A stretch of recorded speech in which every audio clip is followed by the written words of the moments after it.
መቼም የማይናወጥ ሰው መሆንን ተመኝተዋል? ትችትን፣ ውድቅ መደረግን፣ ማጣትን ወይም ክህደትን ግድ የማይሰጠው ሰው ውጫዊ መስለው ሲታዩ ደህና እንደሆኑ ቢያስመስሉም እንኳን ውስጣችሁን የሚበላው ያንን ጸጥ ያለ ህመም፣ ያንን ስቃይ በመጨረሻ የሚያቆሙበትን ቀን አለመዋል። ምናልባት ሁልጊዜ ጥንካሬን የሚጠይቀውን ማንነት እየጠበቁ ሁሉንም ሰው ለማስደሰት ከመሞከር የማይደፈር የመሆን ግፊት ለአንድ አፍታ ለማረፍ ከመፈለግ ከድካም ሰልችቷቸዋል። ነገር ግን ምናልባት ማንም ለመናገር ድፍረቱ ያልነበረውን አንድ ነገር ልንገራችሁ። ህመምን ለማስወገድ እስከሞከሩ ድረስ እሱ መቆጣጠሩን ይቀጥላል። ራስን ለማደንዘዝ፣ ራስን ለመጠበቅ፣ ለመደበቅ እስከሞከሩ ድረስ በአካባቢያችሁ በሚከሰተው ነገር ሁሉ ታጋች ሆነው ይቆያሉ። በሚጎዱ ቃላት፣ በሚያሳዝኑ ድርጊቶች፣ ውስጣችሁን በሚያጠፉ ጸጥታዎች።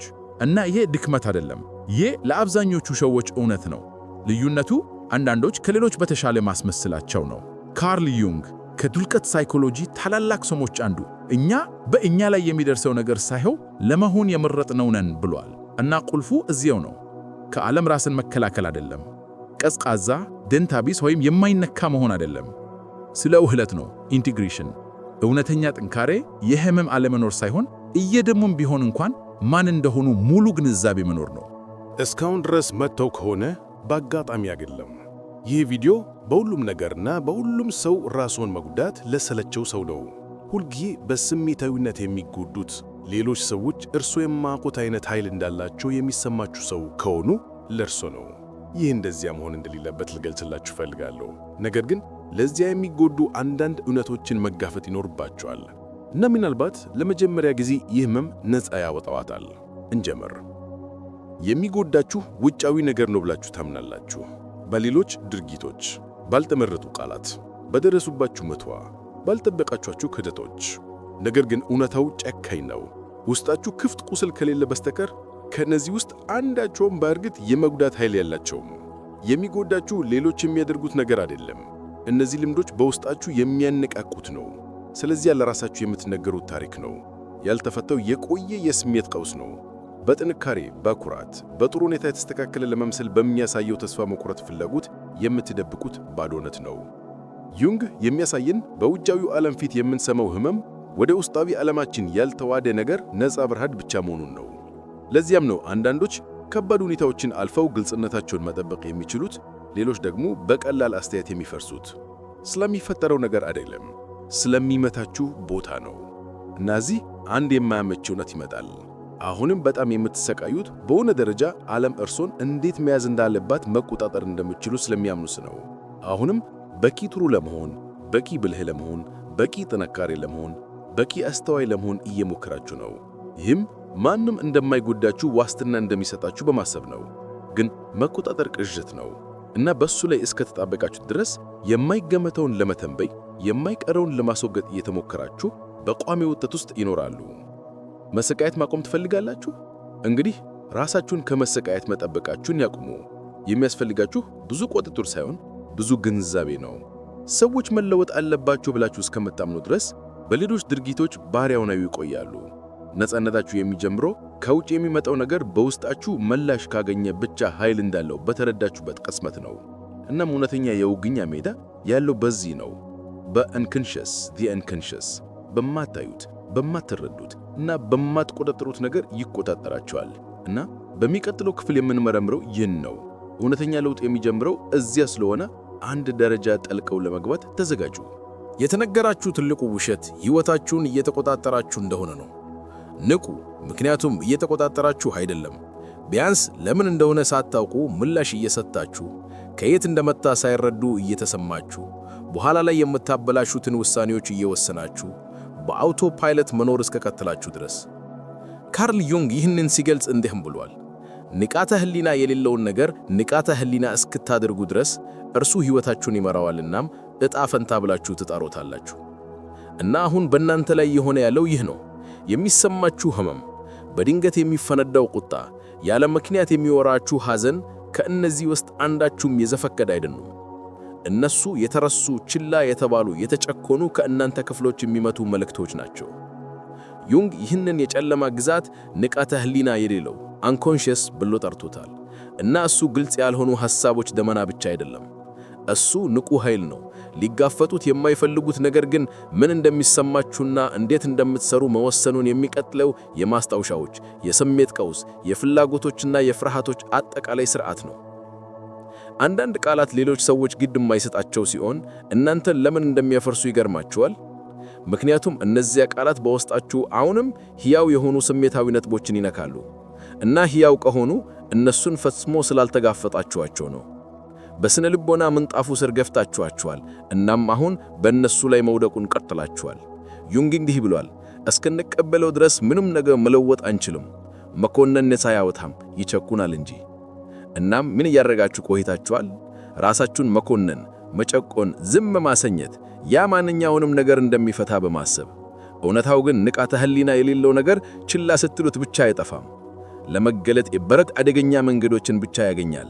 በሚደገገሙ መርዛዊ ግንኙነቶች፣ ልትሰብሯቸው የማትችሏቸው የራስን ያበላሹት ዘዴዎች፣ ሁሉም ነገር በጥሩ ሁኔታ እየሄደ በሚመስልበት ጊዜ በሚነሱ ጭንቀቶችና ፍርሃቶች። ይህ በድፎ ዕድል አይደለም።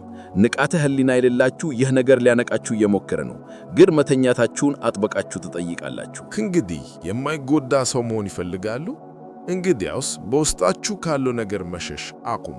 ምክንያቱም ንቃተ ህሊና የሌላችሁ ነገር እስከማታውቁ ድረስ ለስሜታችሁ አሻንጉሊት ትሆናላችሁ እና ከውጫዊ ህመም ለመከላከል በሞከራችሁ መጠን ለውስጣዊ ህመም የበለጠ ተጋላጭ ትሆናላችሁ።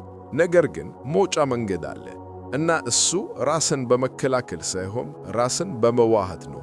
ምክንያቱም የማይነካ መሆን የመቋቋም ድርጊት ሳይሆን የጥልቅ ዕውቀት ድርጊት ነው። የማይናወጥ ሰው መሆን በእውነት ምን ማለት እንደሆነ እና ይህ ጥንካሬ ከመከለያ ሳይሆን ከምልከት ለምን እንደሚመጣ በሚቀጥለው የምናየው ይህ ነው። እንቀጥል። አብዛኞቹ ሰዎች መጎዳትን ለማስወገድ ብቸኛው መንገድ ራስን መዝጋት ነው ብሎ ያምናሉ። ግድግዳዎችን ይገነባሉ፣ ጭምሎችን ይፈጥራሉ፣ ስሜታዊ ትጥቅ ያበጃሉ እና ምንም ነገር እንደማይነካቸው ያስመስላሉ። ከእንግዲህ ግድ የለኝም፣ ምንም አይደርስብኝም ይላሉ። ግን ውስጣቸው መደማታቸውን ይቀጥላሉ፣ መበስገሱን ይቀጥላሉ። ምክንያቱም ችግሩ ፈጽሞ ስለ ስሜት አልነበረም። ችግሩ ምን እንደሚሰማችሁ እና ለምን እንደሆነ አለማወቅ ነው። እና ይህም የሆነው ራሳቸውን የማያውቁት ሰዎች ላይ ብቻ ነው። ዩንግ በትክክል ሲገልጽ እንዲህ ብሏል፣ ሁሉንም ንድፈ ሐሳቦች እወቅ፣ ሁሉንም ዘዴዎች ተቆጣጠር፣ ነገር ግን የሰውን ነፍስ ስትነካ ሌላ ሰው ብቻ ሁን። እና በጠንካራ በማይደፈር በተቆጣጠረ ማንነት ጀርባ ለመደበቅ የምትሞክረው ያቺ የሰው ነፍስ ለመታየት እየጮኸች ነው። በስሜት ጠንካራ መሆን ከቅዝቃዜ ጋር ምንም ግንኙነት የለውም። ህመምን ችላ ማለት ግጭትን ማስወገድ ወይም ግድ የሌለው መስሎ መቅረብ ጋር ምንም ግንኙነት የለውም። ስለ ውህደት ነው፣ ስለ መቀበል ነው። በጨለማ ውስጥ የቀበርከውን ሁሉ ወደ ብርሃን ማምጣት ነው። በራሱና በዓለም መካከል እንቅፋት በመፍጠር የማይነኩ አይሁኑም። በውስጣችሁ አስቀድሞ የተቀበለውን ነገር ማንም ሊነካ እንደማይችል ስትገነዘቡ የማይነኩ ትሆናላችሁ። ጥላቻችሁን፣ ፍርሃታችሁን፣ ጉድለታችሁን፣ አለመተማመናችሁን ስታዋህዱ ለሁሉም ነገር ምላሽ መስጠት ታቆማላችሁ፣ ትመርጣላችሁ።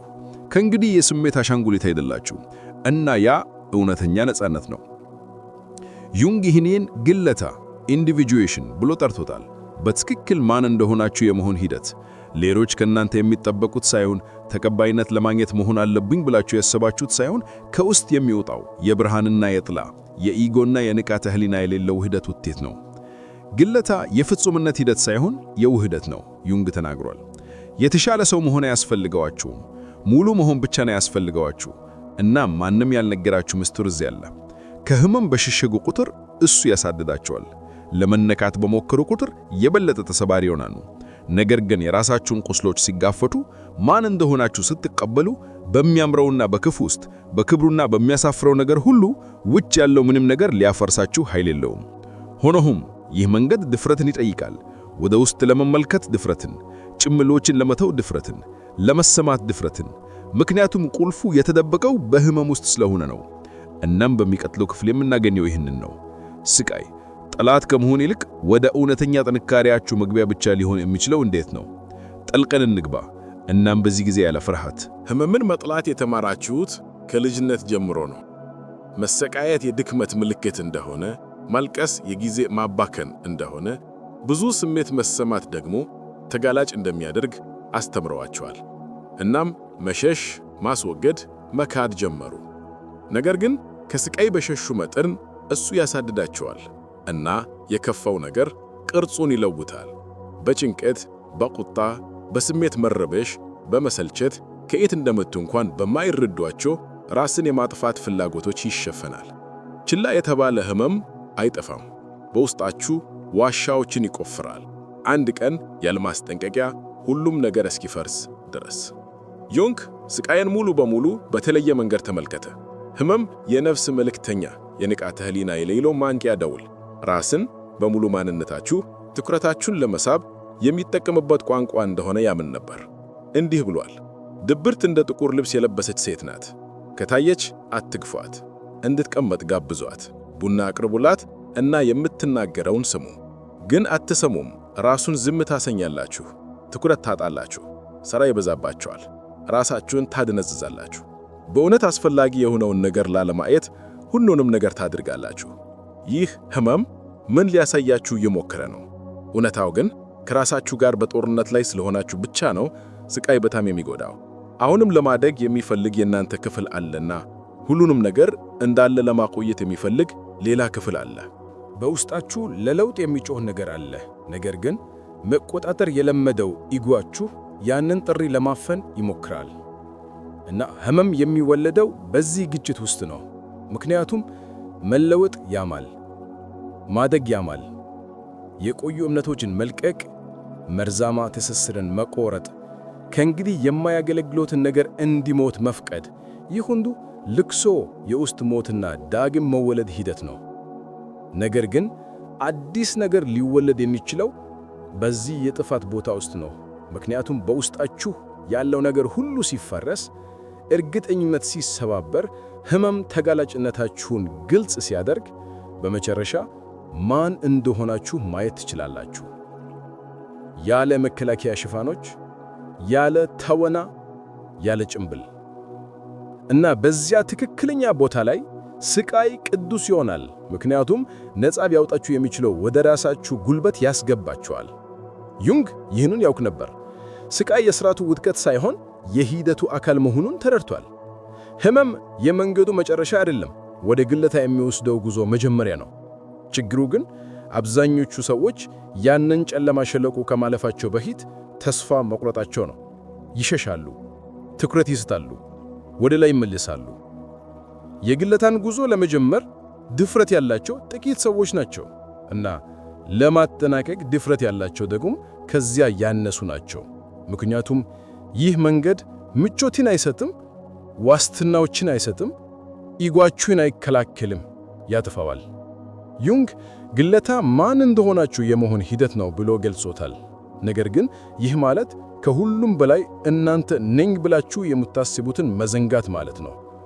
እና ያ ከማንኛውም ውጫዊ ውድቀት የበለጠ ያማል። ምክንያቱም እስካሁን ድረስ ማንነታችሁን የገለጹ ብዙ ነገሮች ቅዠት እንደነበሩ መገንዘብ ትጀምራላችሁ። እናንተ የእናንተ ስኬቶች አይደላችሁም። እናንተ የእናንተ ስሜት ቀውስ አይደላችሁም። መወደድ፣ መከበር ወይም መደነቅ እንድትችሉ የገነባችሁት ምስል አይደላችሁም። ይህ ሁሉ ለመኖር የፈጠራችሁት ነገር ነበር። ግን መኖር ማለት በሕይወት መትረፍ ማለት አይደለም። እና ግለታ ከሕይወት የመትረፍ ባሻገር ያለው የሕይወት ጥሪ ነው። ንቃተ ህሊና የሌለው ነገር የተቸኮነውን፣ የተደበቀውን እና የተዛባውን ሁሉ ወደ ላይ መክፈት የሚጀምረው ያንን ነው። ግለታ የፐርሶናል መፍረስ ይጠይቃል፣ ምክንያቱም እሷ የጋራ ምቾት ጭንብል ብቻ ናት ሲል ዩንግ ጽፏል። በሌላ አነጋገር ከስር ያለውን ለማወቅ የራሳችሁን ቆዳ መቅደድ ይኖርባችኋል። ማይነካ መሆን የምትጀምሩት በዚህ ሂደት ውስጥ ነው። ከእንግዲህ ምንም ነገር ስለማይነካችሁ ሳይሆን በእሳት ውስጥ አልፋችሁ ስለመጣችሁ ነው። ጭራቆቻችሁን ተጋፍጣችኋል። የኀፍረታችሁን፣ የፍላጎታችሁን፣ የቁጣችሁን አይኖች ተመልክታችሁ አይቻችኋለሁና ከእንግዲህ አትቆጣጠሩኝም ብላችኋል። ያለመቀበል፣ ያለማወቅ ወይም ያለመቆጣጠር የማይወስን ጥንካሬ የሚሰጣችሁ ይህ የውስጥ ግልጽነት የራሳችሁን ጨለማ መጋፈጥ ነው። ከእንግዲህ በሁሉም ሰው መውደድ አያስፈልጎትም። ከእንግዲህ በእያንዳንዱ ክርክር ማሸነፍ አያስፈልጎትም። ከእንግዲህ ጠንካራ መስሎ መታየት አያስፈልጎትም። ምክንያቱም ማን እንደሆናችሁ ታውቃላችሁ። ያንን ማንም ሊወስድባችሁ አይችልም። እውነተኛ ስሜታዊ ትጥቅ ቅርፊት አይደለም፣ ዋና ነው። እሱ ሁሉንም ክፍሎቻችሁን በማህበል ፊት የማይናወጥ በንቃተ ህሊና ማዕከል ውስጥ ማዋሃድ ነው። ህመም ሊሰማችሁ ይችላል፣ ግን አያህርሳችሁም። ሊጎዱ ይችላሉ፣ ግን ራስዎን አያጡም። ምክንያቱም ምላሽ ሰጪ መሆን አቁማችሁ ሙሉ ሆናችኋል። በላይኛው ክፍል መኖር አቁማችሁ ጥልቁን መኖር ጀምራችኋል። ሆኖም ይህ ጥልቀት ዋጋ አለው። ብቸኝነት ብቻችሁን ስለምትሆኑ ሳይሆን በዚህ ጉዞ አብረዋችሁ መሄድ የሚችሉት ጥቂት ሰዎች ስለሆኑ ነው። አብዛኞቹ አሁንም በላይኛው ክፍል በጭምብሎት በመሰማት ፍርሃት ውስጥ ተይዘዋል እና ራሳችሁን ነፃ ማውጣት ስትጀምሩ መራቁ አይቀርም። ነገር ግን ይህ መራቅ ውድቀት አይደለም፣ ብስለት ነው። በኩራት አትራቁም። አንድ ጊዜ በተደበቃችሁበት ቦታ ስለማትገኙ ትርቃላችሁ። እና ይህ ወደዚህ ጉዞ የመጨረሻ ነጥብ ያመጣናል፣ ንቃተ ህሊና እንደ መከላከያ። ምክንያቱም የሚከላከልላችሁ ጥንካሬ ሳይሆን ግልጽነት ስለሆነ ነው። ምንም ፈጽመው ምንም በእናንተ ላይ የበለጠ ኃይል የሌለው ብቸኛው ሁኔታ ንቃተ ህሊና ስለሆነ በመጨረሻው ክፍል የምንነጋገረው ይህ ነው። እስካሁን ድረስ መጣችሁ ከሆነ አንድ ነገር በግልጽ መነገር አለበት። በውስጣችሁ ምን እንደሚፈጠር ንቃተ ህሊና የሌላችሁ ከሆነ ምንም ነገር ፈጽሞ ምንም ነገር ከውጫዊ ስቃይ አይከላከልላችሁም። ቃላት መጉዳት ይቀጥላሉ። ውድቅ መድረጎች መውጋት ይቀጥላሉ። ኪሳራዎች ማውረዳችሁን ይቀጥላሉ እስክትነቁ ድረስ። እና መነቃቃት አስማታዊ ክስተት አይደለም፣ የዕለት ተዕለት ምርጫ ነው። በሚያምበት ጊዜም እንኳ ወደ ውስጥ መመልከት ነው። ሌሎችን ያለፈውን ወይም ዕጣ ፈንታን ከመውቀስ ይልቅ ለሚሰማችሁ ነገር ሁሉ ኃላፊነት መውሰድ ነው። ካርል ዩንግ እንዲህ ብለዋል፣ የምትቃወመው ነገር ይሰናል፣ የምትቀበለው ነገር ይለወጣል። በቂ ያለመሆንን፣ የውድቅ ባዶነትን፣ የብቸኝነትን ህመም፣ ያለመታየትን ስቃይ በመቃወም መላ ሕይወታችሁን አሳልፋችኋል። ግን በዚያ ምን አደረጋችሁ? ተደበቃችሁ፣ ዝም አላችሁ። ሁሉንም ነገር ለመቆጣጠር ሞከራችሁ። ፍጹም ለመሆን ሞከራችሁ። ጠንካራ ለመሆን ሞከራችሁ። እና ይህ ሁሉ እዚያም ተቷችኋል። ደክማችሁ ዓለምንና ራሳችሁን ከመታገል ሰልችታችኋል። አሁን ግን ታውቃላችሁ፣ እውነተኛ ስሜታዊ ያለመጎዳት ጥንካሬ አይደለም፣ ግልጽነት ነው። ጥጥቅ መፍጠር አይደለም፣ የራስ ግንዛቤ ማስፋፋት ነው። ምክንያቱም ቀስቃጆቻችሁን፣ ዘዴዎቻችሁን፣ ቁልስሎቻችሁን ስትረዱ የሌሎች ድርጊቶች የማጥፋት ኃይል ያጣሉ። አሁንም ይሰማችኋል፣ ግን አትሰመጡም። አሁንም ይሰቃያሉ፣ ግን ራሳችሁን አታጡም። እና ያ ሁሉንም ነገር ይለውጣል። የሚከላከልላችሁ ከህይወት መከላከል አይደለም፣ በጥልቀት ወደ እሷ መዝለቅ ነው። በላይኛው ክፍል የሚኖሩት በማንኛውም ማዕበል ይጎዳሉ።